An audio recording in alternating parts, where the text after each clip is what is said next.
કરવાની પ્રેરણા કઈ રીતે મળી અને તેઓ કઈ રીતે આ કાર્ય કરી આ કામ કરવાની આ પ્રેરણા મને મળી છે. આપણે કોરોના આવ્યો ત્યારે મેં કોરોનાની અંદર દરેકને સેવા આપી. પછી મનમાં એવું થયું કે આપણે ચલો હવે માનવ સેવા આપણે 5 કાપડ માર્કેટમાં બીસી માર્કેટ છે ત્યાં આપણે ચાલુ કરીએ, ત્યાં આપણે પોતે મજૂરી કરીએ છીએ અને આપણા જેવા મજૂર વર્ગ છે તેઓને આપણે 5 રૂપિયામાં જમાડીએ. તે વિચારથી આ ચાલુ કર્યું હતું. અહીંયા આમાં ટ્રસ્ટ બસ કોઈ નથી. અમે હું ને મારી પત્ની છે આખો દિવસ અહીંયા 5 બીસી માર્કેટમાં 5 અંદર મજૂરી કરીને એમાંથી જે 50% જે અમે આ સેવાની અંદર વાપરીએ છીએ. અને ઘણા એવા વેપારી છે જે મને સહાય કરે છે, મહિને 2 મહિને.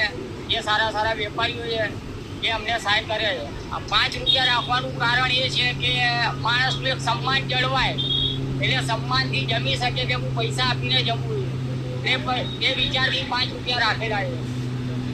સંકોચ ના થાય કે હું ફ્રીમાં ખાઉં એમ.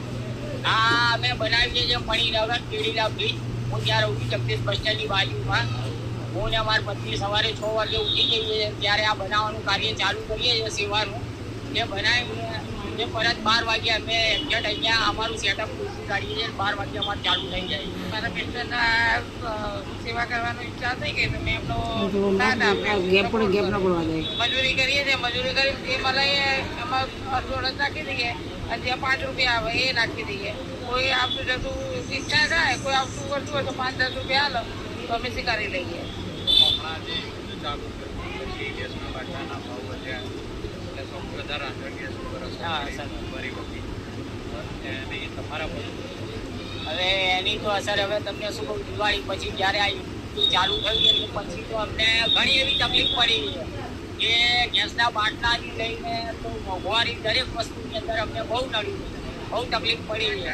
પણ હવે આ ઉપરવાળો દ્વારકાવાળો દેશો છે એ ચલાવે છે અને ચાલ્યું છે અત્યાર સુધી. પણ અત્યાર પણ અમે તકલીફમાં જ છીએ અને છતાંય ચલાવીએ છીએ. હવે કોણ ચલાવે છે ભગવાન જાણે, પણ ચાલે છે ખરા અમારું સેવાનું કાર્ય.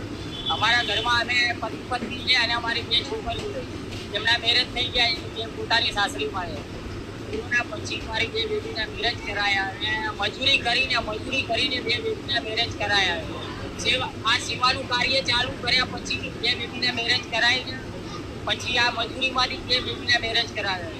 તો દર્શક મિત્રો, આથી પંકજભાઈ અને તેમના ધર્મપત્ની ગીતાબેનની કહાની. જો તમે પણ આ સેવાકીય કાર્યમાં સહભાગી થવા માંગતા હોય તો તમારી સ્ક્રીન પર તમને QR કોડ જોઈ શકતા હશો અને તેમનો મોબાઈલ નંબર પણ આપેલો છે.